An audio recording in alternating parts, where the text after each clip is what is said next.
It, the whisper behind the walls. There are secrets that whisper even through stone. This is one of them. On August 15th, 1893, something vanished from Newport. Not just a woman, but a truth so damning the world was never allowed to hear it. They said she disappeared, but what if she was taken, not by kidnappers, not by jealous lovers, but by something much older and infinitely more powerful? A machine. Invisible, systemic, elite. A machine designed to protect wealth, to silence dissent, to erase the inconvenient. Evangelene Cunningham wasn't just an heiress. She was a crack in the dam, a leak in the mechanism, a young woman born into unimaginable wealth who made the fatal error of asking the wrong questions. They never expected her to learn the language of their ledgers, to decode their systems, to look beneath the silks and candelabras and see the blood beneath. And when she did, she vanished, but not without leaving a trail. 13 names, 13 symbols, 13 families, each one a pillar of the so-called American dream. Each one tethered to a network of deaths disguised as accidents, misfortunes, coincidences. Each one involved in something the press never reported because they weren't allowed to. You're not watching this by accident. You're here because something inside you knows. You felt it. That cold sensation when you realize the world around you isn't what it seems.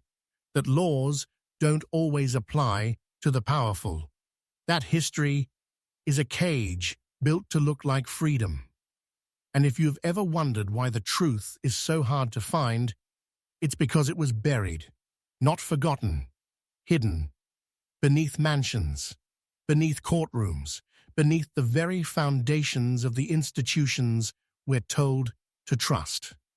This is not a story of control about a missing girl. You think power looks like this is gold, about the system like that crowns, made her vanish, like titles and what she discovered, but real power she did doesn't speak. I'm going to tell you the rules, what no textbook will, and by the summer of 1893 could. Newport had become more than a playground. Once you hear America's elite, you cannot unhear it. Was a laboratory, and once you know social experiment, you can never go back. In plain sight. This is the descent. Windward Hall, and it begins wasn't just a mansion. Behind it was a control center. Windward Hall.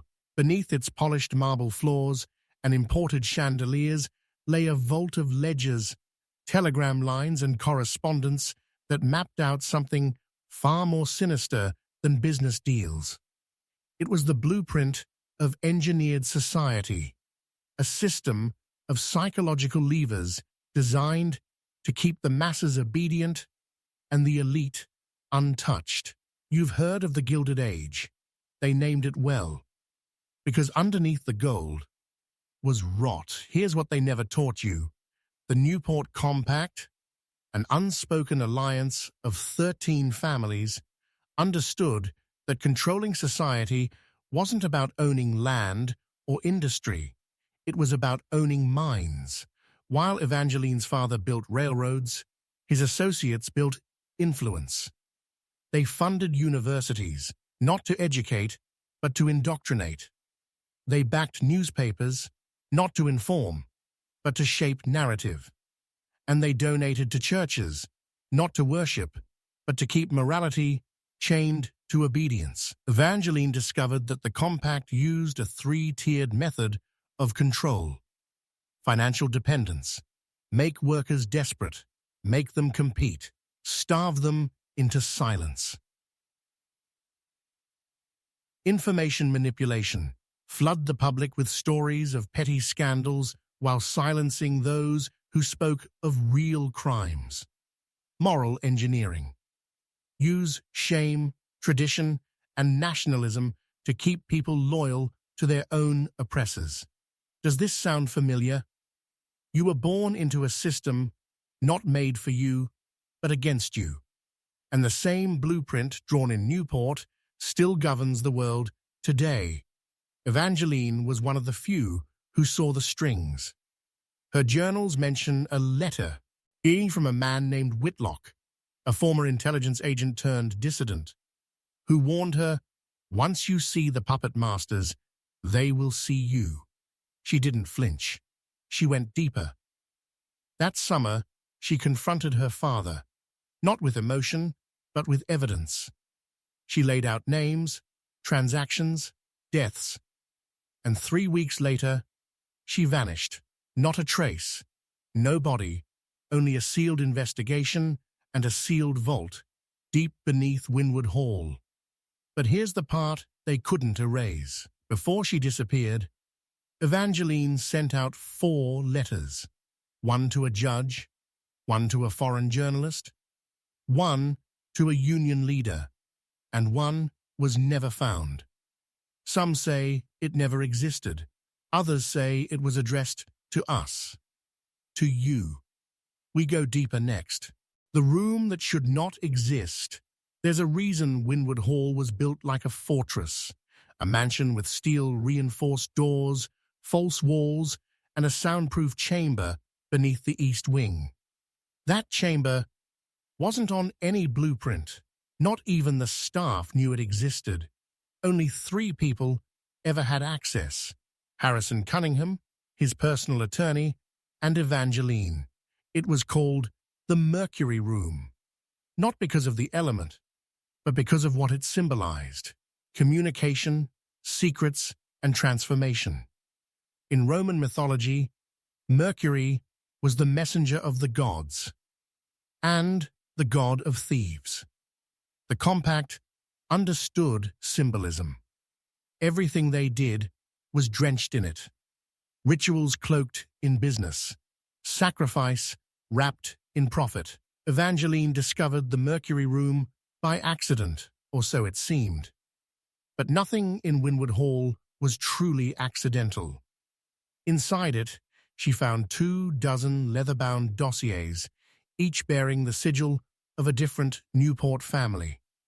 And inside those dossiers were not ledgers or wills, but blackmail files, photographs, letters, contracts, proof of affairs, proof of bribes, proof of death. She found a cipher key tucked into the lining of an old trunk, one that allowed her to decode what she called the Ledger of Shadows. This ledger didn't track wealth, it tracked compliance. Who could be trusted to stay silent? Who required a bribe? Who required removal? It was a control grid, not just over the press or politics, but over people's souls. And this is where Evangeline began to change. In her private diary, recovered years later behind a panel in her dressing room, she wrote, "I believed I was unraveling a conspiracy, but what I've found is not a thread, it's a net, and we are all inside it." She wasn't just uncovering corruption, she was stepping into the architecture of control, the bones of a system designed to be eternal.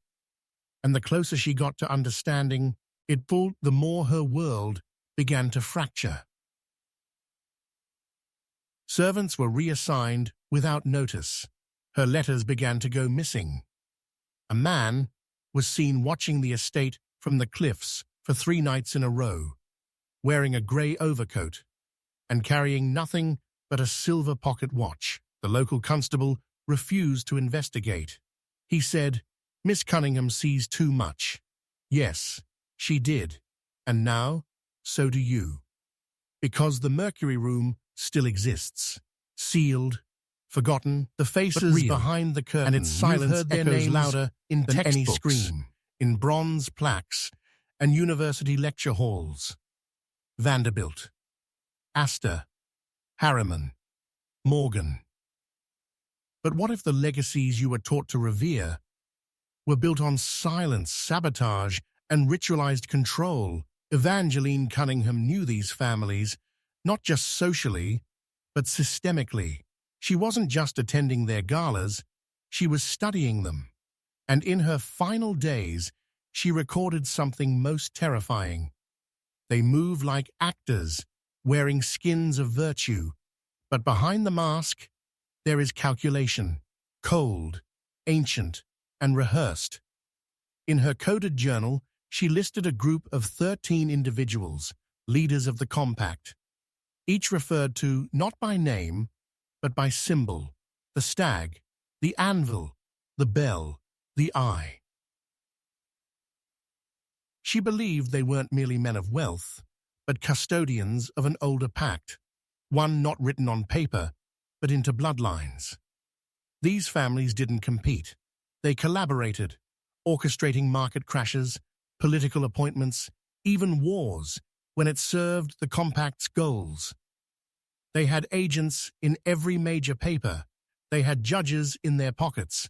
But most dangerously, they had begun investing in something new: psychological science. Decades before behaviorism became formalized, compact families were already funding secret studies in obedience, suggestibility, and mass persuasion.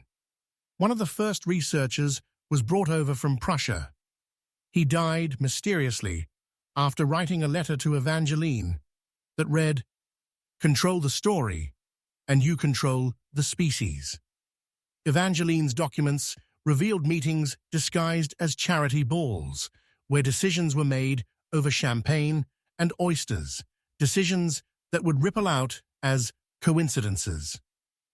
The factory fire in Pennsylvania that killed 112 women, insurance liquidation, profit redistributed to compact banks, the failed presidential campaign of a pro-Labor candidate, orchestrated slander across 6 owned newspapers, a Supreme Court decision protecting monopolies, delivered by a justice whose mortgage was paid by a compact-owned trust. This wasn't corruption. This was ritual, strategic, predictable, inevitable. Evangelene had begun writing a dossier she titled The Marionette Papers. It was meant to expose the compact in full. She never finished it. The final pages were torn out. Only the first sentence remains. If you're reading this, you're already in danger. Now ask yourself, why has no historian ever uncovered these truths? Because history is not what happened. It's what they let you remember. And we're not done yet. The inheritance code, power, isn't passed. It's encrypted. By the summer of 1893, Evangelene Cunningham had decoded something hidden inside her family's legacy. Not a document, not a vault, but a pattern. A system of inheritance passed down not just through bloodlines, but through psychological conditioning, marriage contracts, and pre-selected trauma. The compact didn't just protect wealth, they engineered heirs who would obey without question. Every son was trained to dominate. Every daughter was trained to comply or be sacrificed. Evangelene was supposed to be compliant. She was supposed to marry by 25, produce heirs, sign the papers, sit still and smile. But she broke the cycle. And that's when the whispers started. One of her former governesses described a ritual that took place every June inside Windward Hall, a gathering of 13 men, a reading of the Foundation Codex, a ceremonial toast to the Eternal Order. She wasn't supposed to witness it, but she did. And that night, she wrote, "My father's empire is not his. It is a vessel. The wealth is not wealth, it is the leash. And we are all dogs trained to wear it." Evangelene's greatest discovery wasn't financial corruption.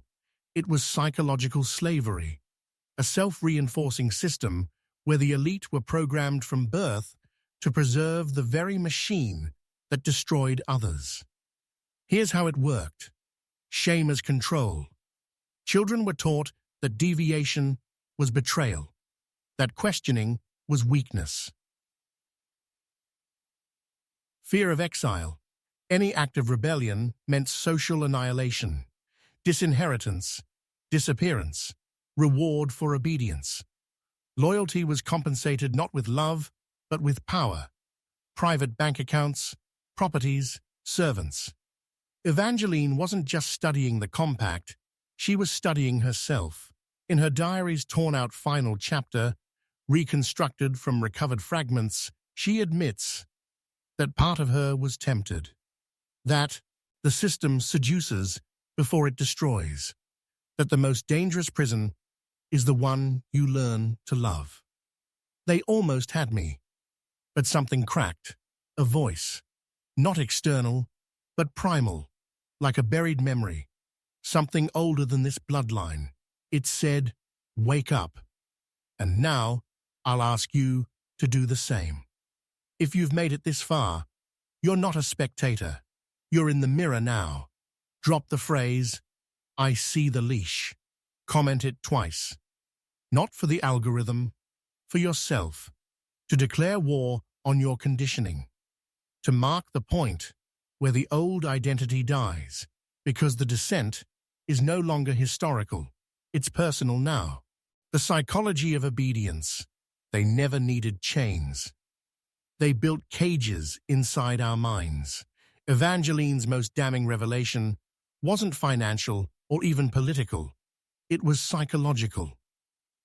She uncovered documents, private research commissioned by the Compact as early as 1878, studies conducted in sanitariums, orphanages, and prisons. Quiet experiments, no oversight, no ethics, just one goal: to understand how to break the human will and rebuild it in their image. You've heard of Pavlov and Skinner, but these Compact-funded programs came before them. And they weren't designed to heal. They were designed to program. One researcher wrote, "Fear is unreliable, but despair makes the subject compliant forever." Evangeline called it the mechanism, a process of identity erasure disguised as tradition, education, and loyalty. Here's how it worked. Sensory overload. Subjects, often children of the Compact's lesser families, were bombarded with conflicting stimuli, bright lights, loud noises, contradictory commands. Disorientation was step one. Reward and rejection cycles. Love given, then withdrawn. Praise followed by public humiliation. A form of engineered emotional starvation. The subject learns. Safety only comes from compliance. Symbolic conditioning. Objects and gestures were given secret meanings. A red ribbon meant silence. A tapped cane meant submission. Obedience became ritualized. Pavlovian. Evangeline realized this wasn't just theory. It had been used on her. Her journals reveal moments she had never questioned until now. Why the housemaid never made eye contact. Why her birthday letters were censored. Why her favorite tutor vanished after teaching her a lesson on the fall of Rome. The Compact had been preparing her, not for freedom, but for succession. She was meant to inherit the empire and serve it blindly, but she awakened. Not from rebellion, from clarity. I saw the scripts, I saw the switches, the silent cues. My behaviors were not mine. They were authored. That's what broke her, and what terrified them. A Compact heir who saw the mechanism and rejected it. This section of her diary ends with a phrase written in red ink. If obedience is a virtue, then slavery is divine. She had seen the sacrament of control, and now so have you. You still think this is history? Look at your school. Look at your job. Look at your relationships. The rituals remain. The leash is modern. The cage is silent. The blood economy, you were taught the Gilded Age was a triumph of industry. Steel, railroads, oil, progress. But progress for whom? Evangelene Cunningham discovered a truth far darker than monopolies or trusts. She uncovered what she called the blood economy, a hidden system where suffering was monetized and death was leveraged as capital. Let me make this clear. The compact did not simply exploit tragedy. They manufactured it. Evangelene's journal contains a list, coded, cross-referenced, later decoded by independent researchers. It included 147 unexplained worker deaths across compact-owned factories and mines, fires in urban housing blocks where rent strikes were brewing, missing labor organizers, each tied to testimony against compact members, and one note scribbled in the margin, arsenic shipments mislabeled as quinine, cross-check with Philadelphia coroner. Her conclusion was chilling. These are not accidents. These are investments. Insurance payouts, debt acquisitions, stock dips, engineered through quiet violence. Every broken body became a ledger entry. She referred to this as culling for capital. When a mine collapsed, it wasn't just a tragedy, it was a realignment of market share. When a steamboat sank under mysterious circumstances, Evangelene found that its cargo had been overinsured, and the only survivors were compact shareholders traveling in first class. But here's where it goes even deeper. She uncovered coded correspondences between compact bankers and government officials, arranging for policy delays, court case dismissals, even military inaction in the face of riots. These weren't bribes, they were dividends, and the people paying the price, immigrant workers, black tenant farmers, children in textile mills, they were fuel. And the elite? They called it the necessary cost of order. Evangelene's final investigation before she vanished was into the Newport Safe Trust, a private banking entity with no public offices, no published records. Yet it held controlling shares in over 112 businesses. She traced one payment trail that began with a coal shipment in West Virginia and ended with a missing priest in Boston. What was the link? The priest heard a confession. It wasn't forgiven. This wasn't capitalism. It was ritual sacrifice disguised as economic flow. Blood in, profit out. And the scariest part? This system never stopped. You still wonder why disaster always benefits the same people? Why crisis always funnels upward? The blood economy isn't gone. It's just better hidden. The Newport Compact, the Shadow Constitution. By 1893, America already had a constitution. But in the underground vaults of Windward Hall, Evangelene Cunningham found another one. Not penned by founding fathers, but by founding predators. They called it the Newport Compact, a document written in secrecy, amended over decades, and sworn upon not by oath, but by deed. It was the shadow constitution of America's ruling class. Evangelene discovered the compact during a storm-soaked night, hidden behind a false wall in her father's private library.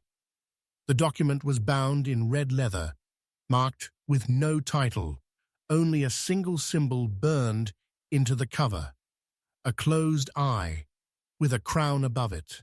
Inside were 13 tenets, cold, precise, and devastating in their implications. Let me read you just 3. The law is useful, so long as it obeys wealth. Where it resists, it must be reshaped. This was their philosophy of justice, not blind, but for sale. Generational continuity is paramount. Assets, knowledge, and loyalty shall pass through blood or be burned. The compact saw disobedience from within as worse than rebellion from without. Bloodlines were not families, they were vessels. The appearance of chaos must be tolerated. It feeds the myth of freedom. They knew the illusion of choice would pacify the masses far better than brute force ever could. Evangeline didn't just read these rules. She understood their architecture. This wasn't conspiracy. This was governance, a parallel system designed to endure, no matter who was elected, no matter what laws were passed. Presidents came and went, but the compact remained. They controlled the press through trusts and quiet ownership stakes, the courts through blackmail and financial dependency, education through endowments that controlled curriculum, framing obedience as morality. Evangeline wrote, "The Newport Compact is not a group. It's not even a place. It is a program. It replicates. It adapts. It survives by pretending not to exist." And it worked, because even now, over a century later, you were never taught about it. No museum exhibit, no PBS special, no college lecture. Why? Because the compact didn't dissolve. It evolved into think tanks, lobby firms, legacy media, central banks. Its symbol may be gone, but its language is everywhere. When a man speaks the truth and is labeled insane, that in the compact. When a whistleblower vanishes, that is the compact. When your own instincts are mocked as conspiracy, that's how they protect themselves. Evangeline tried to expose it, and she paid the price. The ritual of silence. They didn't just make her disappear, they made her invisible. Evangelene Cunningham's body was never found. No funeral, no gravestone, just a press release written before the investigation even began. Tragic accident while traveling abroad. No foul play suspected. But there were no travel records, no ticket purchases, and the private rail car she was supposedly seen boarding, it was out of service, locked in a Pennsylvania yard. Because her death wasn't an accident, it was a ritual. Evangeline had breached the inner sanctum of the Newport Compact. And the compact didn't silence threats. It converted them into warnings. She had violated the one rule never written down, but always enforced. Expose the mechanism and become the message. Witnesses saw strange things that night at Windward Hall. Lights in the East Tower at 2:17 a.m., a wing unused for decades, a bonfire on the cliffs that burned blue, a man in a black coat delivering something wrapped in velvet to the Cathedral of St. Elizabeth, then vanishing. Days later, every servant on the estate was dismissed with full severance and lifelong non-disclosure agreements. Several changed names. One emigrated to Argentina. One drowned weeks later, leaving a note that read, "She didn't scream, she understood." In a locked drawer in Evangeline's chamber, a final page was found, unburned, unsigned, dated August 14th. They have summoned the circle. They wear masks, not to hide, but to become symbols. They will not kill me in anger. They will unmake me in ritual. This wasn't simple murder.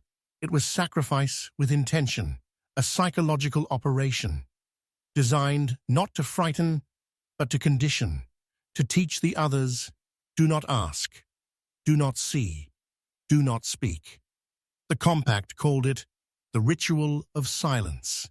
Every generation, one is chosen, not to be erased, but to be converted into a vacuum.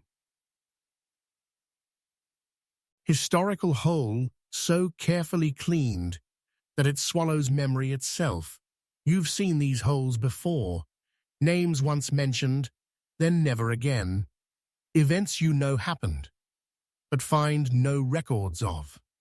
Moments in history that feel incomplete, like a page torn from your mind. That's not coincidence. That's the ritual. Evangeline was never meant to be remembered, but she left one defiance behind, a phrase carved inside a wardrobe panel, invisible unless you knew where to look. 4 words. Memory the infiltration of identity. You've now seen they didn't just want to control the world, but the descent they wanted to control you, not your bank account, not your vote, not your speech, your sense of self. By 1893, the Newport Compact had perfected something far more dangerous than censorship or surveillance. They engineered identity systems, frameworks of thought designed to keep a man obedient to a self that was never truly his. Evangelene Cunningham called it the false mirror. It was the final layer of control. Here's how it worked. Manufactured values. The Compact didn't just own companies. They owned the moral framework you were taught to admire: hard work, respectability, patriotism. But under their lens, these weren't virtues, they were leashes. The harder you worked, the more you fed the system. The more you obeyed, the more predictable you became. The more you loved your country, the less you questioned its true owners. Assigned roles. From birth, you were given a name, a purpose, a ceiling. You were told what success meant, what failure looked like, who to fear and who to trust. But Evangelene uncovered private Compact correspondence describing the population as self-regulating livestock. The trick? Let the herd build their own fences, and they'll never even see the gate. The War on Intuition. Evangelene wrote, "Every time I doubted myself, it wasn't me, it was the program. That sudden shame when you ask the wrong question, that quiet fear when your instincts tell you something is wrong. That's not weakness, that's conditioning." The Compact didn't just build cities, they built personalities, pre-approved, safe, dull. And if you strayed from that mold, you were pathologized, punished, or so erased. Evangelene resisted not just with investigation, but with transformation. In her final days, she began a process she called mirroring reversal, systematically stripping away every belief, preference, and reaction that had been programmed into her. She wanted to become unrecognizable to the machine. "If they cannot predict me," she wrote, "they cannot use me. If I vanish on my terms, I win." Her disappearance wasn't just a tragedy. It was a tactic, a signal to others buried in the program. And now, it's your turn. Look in the mirror tonight. Ask how much of me was chosen and how much was assigned. Because until you can answer that, you are not free. Faith as a control system, they say faith frees a man. But the Compact learned long ago, faith can also enslave. By the late 1800s, the Newport Compact had already begun infiltrating religious institutions, not to destroy belief, but to weaponize it. Evangelene Cunningham uncovered documents showing massive donations from Compact families to cathedrals, seminaries, and missionary societies, not out of charity, but out of strategy. Because when you control belief, you control behavior. And when you control behavior, you no longer need force. In one letter, coded, folded into a Bible's hollowed spine, Evangelene quoted a Compact bishop, "Do not kill the questioner. Make him confess. Let him fear his own doubt." The Compact had learned how to twist divine concepts into psychological shackles. Guilt as governance, every impulse toward rebellion was labeled sin. Every question, doubt. The most effective cage is the one a man builds inside his own conscience. Hierarchy as heaven's will. The Compact funded doctrines that taught the rich were chosen, that wealth was a reward, that to question one's place in life was to question God. They called it divine order. Evangelene called it manufactured destiny. Ritual as repetition, weekly sermons, repeated phrases, call and response practices, all designed to train the brain into obedient cycles of thought. Over time, those cycles become identity. Evangelene's final interviews, conducted in secret with defected clergymen, revealed a chilling truth. Some churches were operating as fronts, not for faith, but for psychological data collection. Confessionals weren't just about forgiveness. They were intelligence-gathering chambers, patterns of behavior, sexual guilt, political leanings, all tracked, all reported, all archived. When Evangelene tried to publish her findings anonymously, the paper's editor refused. 3 days late, his office burned. The fire marshal called it an unfortunate electrical fault. There are no coincidences.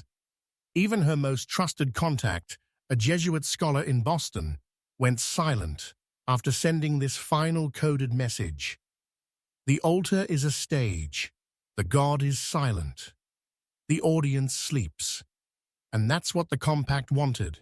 A sleeping audience, a compliant flock, a sacred illusion. Because once you believe the cage is holy, you will defend it with your life. Ask yourself, have you chosen your beliefs? Or were they assigned, like a script? If there is a God, would he require blindness? Or would he demand awakening? Evangelene chose to awaken, and she paid in silence. But now, the silence is cracking.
The moment of choice.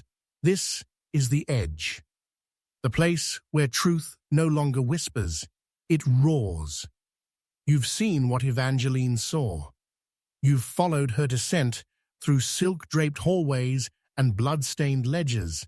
You've heard the names, felt the architecture of control, and now you stand where she once stood, alone, awake, and utterly changed. But here's the truth. No one tells you. Awareness is not freedom. It's the beginning of a war. Once you've glimpsed the machinery, how power selects its heirs, how institutions manufacture obedience, how truth is sliced into palatable myths, you are no longer part of the game. You are a threat to it. And that's why most turn back. They re-enter the cage. They dim their light. They convince themselves it was just a story. But not you. Because something in you, something primal, refused to look away. Let's speak plainly now. Evangelene Cunningham didn't die in 1893. She was disappeared by the very people she once toasted champagne with, not for stealing wealth, but for exposing the psychology of domination. She became too powerful, not because of her money, but because she learned to see. She realized that power doesn't want to be feared, it wants to be invisible. And by making it visible, she broke their spell. And so must you, not with violence, not with noise, but with disciplined awakening. The kind of awakening that doesn't just consume content. It constructs character.